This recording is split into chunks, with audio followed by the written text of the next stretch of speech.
Alright, hey, it's Mega here, and you can see I'm wearing all my riding gear right now. Alright, it's because I'm getting ready to set the sag for my Manitou Dorado fork, alright? And how am I going to do that? We're going to use this little tool that they gave you, alright? And I will kind of explain how everything works, alright? So, I have a printout of the Dorado manual here, alright? There's 2 manuals I found on the Hayes website. And one of them is not the right one. All right, I believe this one is the right one. All right, so if you got a so I have a Manitou Dorado Expert. All right, I think for the Pro, it's probably very similar thing also. Okay, because they both have air springs. All right, the comp has a coil spring, so you can't really do this with that. Okay. The way you would set your sag with that is you would either add a spacer to it or change the spring out, alright? So the way you would do it on this bike, with this fork, alright, is you would add air or remove air based on like what the sag is, alright? So if you need less sag, you need to add air. If you want more sag, you gotta remove air, alright? That's kind of how that's the gist of it right there, alright? Okay, so the Dorado fork has about, it says here, 203 millimeters, pretty much 200 millimeters of travel, alright? And so they said the sag ranges for the Dorado is 20 to 30%. So if you take, so yeah, you should have this little tool here, alright? We'll take a closer look at it in a second. And it has a little ruler on it, and it has marks that tell you where the sag is, all right? Where the 20, 25, and 30% sag, all right, is. I don't know. I will probably go for 25 in the middle. That's what I guess. Okay. Okay.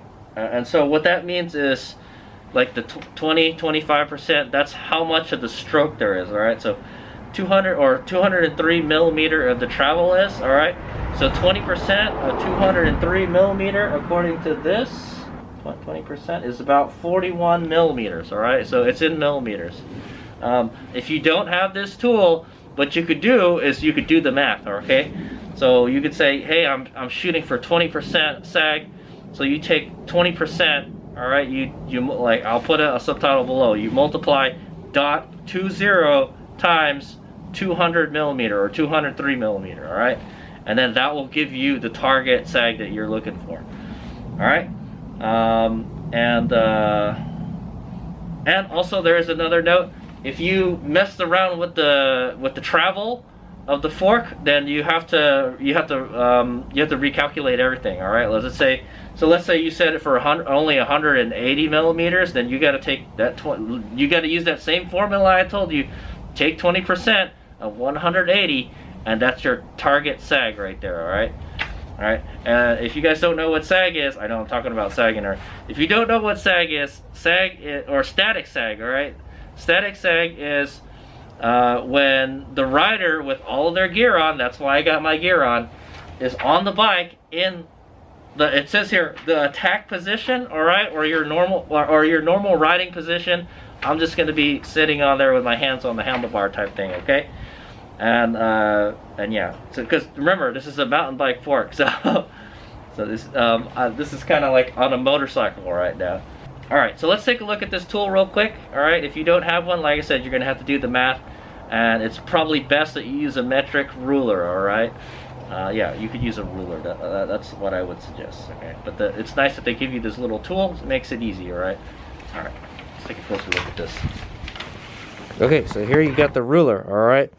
So it goes from 0, all right, to like 54 millimeters, okay?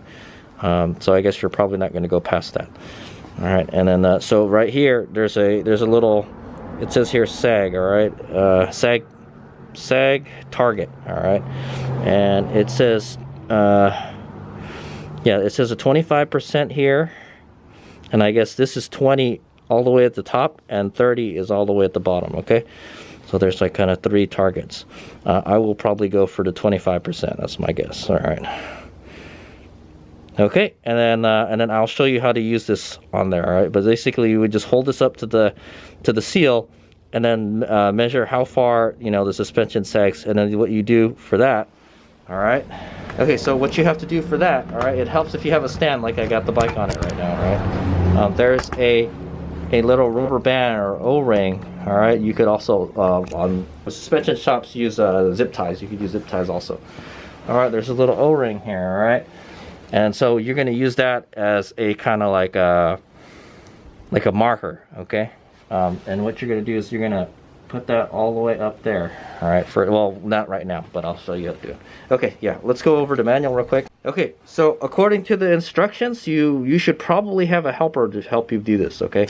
Because you have to be sitting on the bike when they take this. You have to have somebody move the seal up, all right? And I can't do that while I'm sitting on the bike, all right? But the first step is to mount the bike and assume attack position, all right? And then what the attack position means, this is the standing position a rider should be in while riding aggressively.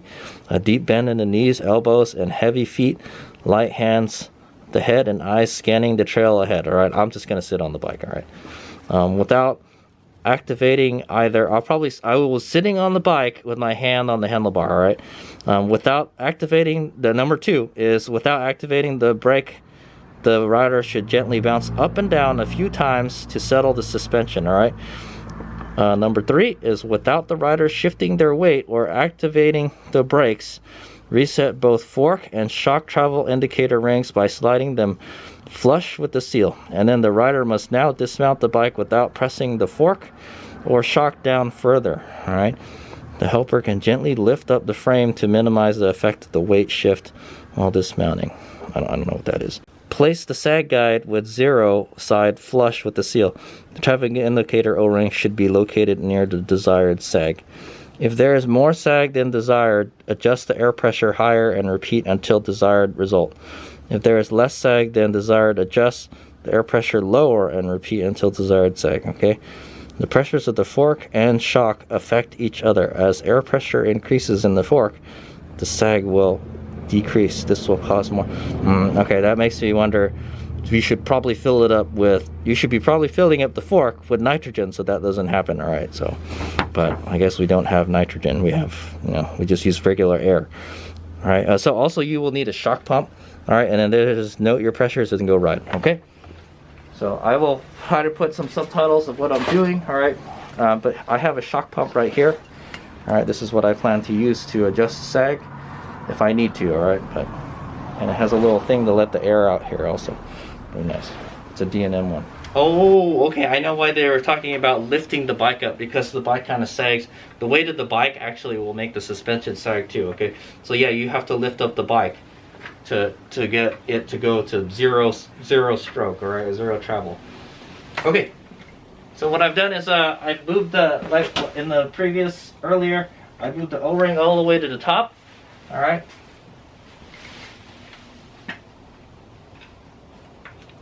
Okay, I'm going to lower my bike here. I probably might need my stand later. Alright. Okay, it says to mount the bike and be in the attack position. So it helps to have something to grab onto. I'm going to grab onto my toolbox over here, okay?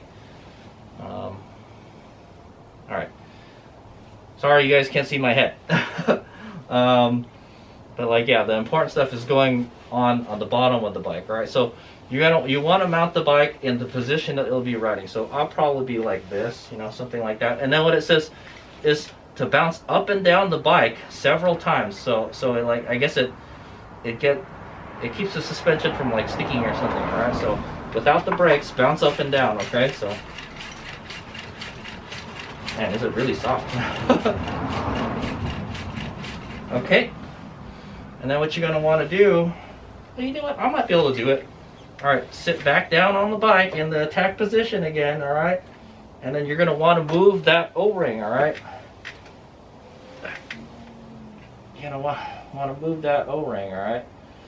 I think what I'm gonna do is I'm gonna just get up, all right? I'm gonna move the O-ring up, and then I'm gonna sit back down on it. Okay.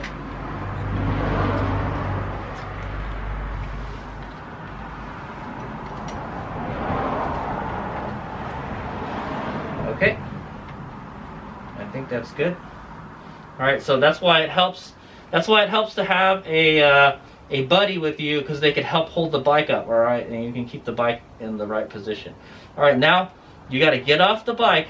All right, without hitting the brakes or anything. All right, and try not to bounce at all. All right. So I'm gonna get off the bike. All right, and the suspension should go up. All right, there you go. Okay. And then they're saying what you could do before you measure the bike, because you see the actual weight of the bike might make the suspension sag. You should probably have this stand here. Okay. Did my bike get low? What the heck? Oh. Okay, so put your bike on the stand. All right. If you don't, have your buddy hold it. You know, and then. All right, so what you got to do is you got to get all the weight off the front of the suspension, all right? That's what I'm doing right now. So get that front wheel off the ground. Okay? And then what you might want to do, if it's stuck, because the fork is brand new, so it's not broken in yet, so it's not super smooth. So I may have to do this later, but it may get stuck, all right? So what I'm going to do is press down on the wheel, all right? Make sure that's fully extended, all right? And now we're gonna go get our tool. Okay, I got my tool right here, all right? I'm gonna go back here, all right? And then you're gonna go check your sag. Oh, okay. Okay. So what I wanna do is you wanna hold the ruler against the seal, all right? Just like that, all right? Okay, and you're going to want to look at the ruler, all right, and see where that O-ring lines up. And so mine, it says it's about where the 30% mark is, so that should be okay, but I'm going to shoot for 25%, all right, maybe even 20%. So that would mean that I have too much sag, all right? And so what I would do is we got to do this again. All right, so we got to add air to the suspension, to the fork leg, okay? Okay, so this is where your the cap for to add air for your air spring is. All right, you got to remove this. This is why I like coil springs. You don't have to worry about any of this. Okay. Then now you're going to hook up your shock pump.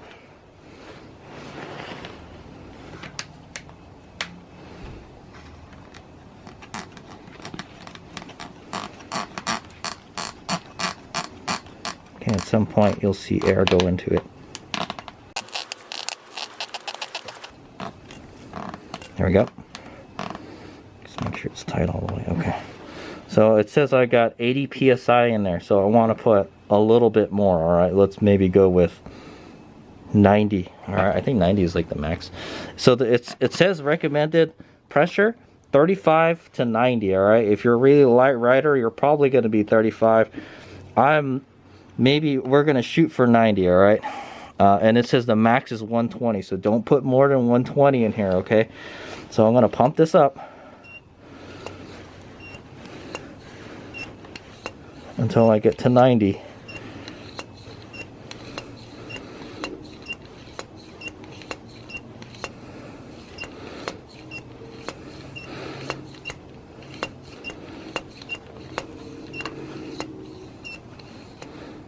Okay, almost there. That might be too much. We might have to let some out. I don't know, but we'll see. All right, that's about 90 right there. Okay, And then and then it says to quickly remove the pump. I'm trying hard here, guys. There we go. I felt the air come out. Should be good.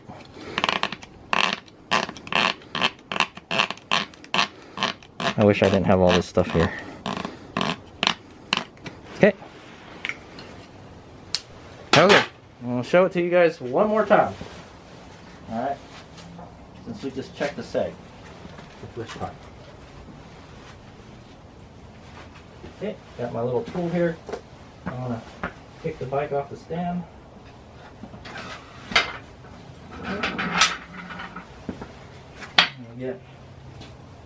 Okay, I'm going to reset the O-ring. Well, we don't have to do it, but I'm going to reset it. Okay, I'm going to sit on the bike.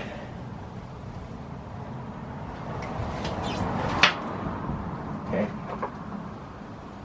then I'm going to bounce up and down on it. Alright, well, it got a lot stiffer, I'll tell you that. Alright, and then maybe you want to get off first and then get back on again. Alright.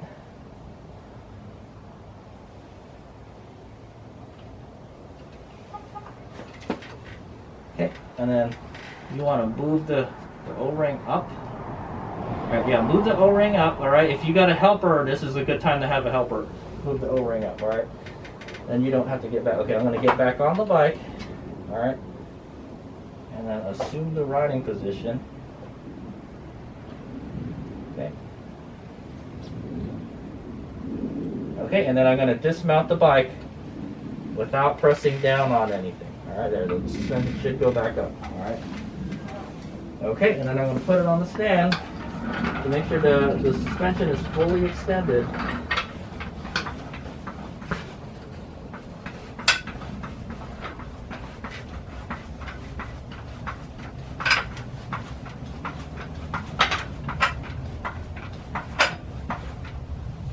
Okay, I'm going to press on the wheel to make sure the fork is fully extended, alright, and then we're going to go take our measurement again. Okay, so this is after we added 10 psi. It looks a little crooked. Okay, so there we go. So we're in the middle now. We're at 25%. Alright, so I added 10 psi. That gave us 5% less sag. Alright, and that's what I want. I was shooting for 20%, like in the middle somewhere. Alright, maybe, or I mean 25. We're at 25%. Oh, that's why there's a little cutout there for this. So the O-ring sits in there. That's nice. Yeah, there you go. So see the O-ring? There's a cutout so the O-ring could get in there. So right now it's in the middle. So that's where I want it, okay? Alright guys, I hope this video was helpful. Alright, that is how to set the sag on your Manitou Dorado fork. Alright, more specifically a Manitou Dorado Expert. Alright. And then, yeah, it's really handy if you have this tool. If you don't have this tool, alright, this should have came with your fork, alright, if you don't have it, alright. It came in the little baggie with a bunch of stuff connected to it, alright? If you don't have it, you could use a metric ruler, alright? You can use a metric ruler, but you got to do the math, alright? I'll tell you now, 42 millimeters to 50 millimeters is the 20 to 30% sag, okay? And I showed you the math and everything, alright? The 20% is 20% of 203 millimeters, alright? Okay. Alright, so that's how you do it, okay? Thanks for watching. I hope that was informative and educational. That's how you set the sag on your Manitou Dorado Expert. Oh yeah, also in the manual, I think it says to note what pressure you have in the fork, alright? So you know for later, alright? But you might want to, my fork is not broken in yet, alright? So I probably want to do this maybe later, like a month from now or something, and see what it's like, what the sag looks like, okay? Because it may change because the fork isn't broken in yet, alright? But it should get us pretty close, alright? If you saw in the beginning we were actually just barely, we were just at like 30%. I was like, nah, I kind of want less sag than that, and I shot for 25, and then I was able to get it by putting 10 psi in to to put it at like at 90 psi, and then it was right on the money. Okay, so maybe I might want to add a little more to get it closer to 20, but I think I'll try this first. Yeah, so just note down how much pressure you put in there. All right, so if you for whatever reason you lose pressure or something later, you know where to pump it up to. So now I know for my weight, at least with the gear I'm wearing right now, and I put in 90 psi. All right, it has to be at 90 psi. All right, now don't put in 90 psi. It should be at 90 psi. Okay, if it's less, you gotta add more. If it's more, then you gotta take some out. All right, and if you don't know how to take it out, I didn't go over it. But if you want to remove air, all right, at least if you have the D&M pump, all right, I bought the D&M one. There's a little button here, all right. This little button lets the air out, all right. So maybe just press it really quickly and let a little bit of air out, and then get it to where you want it, all right. If you let too much air out, then just put some more in, all right. All right.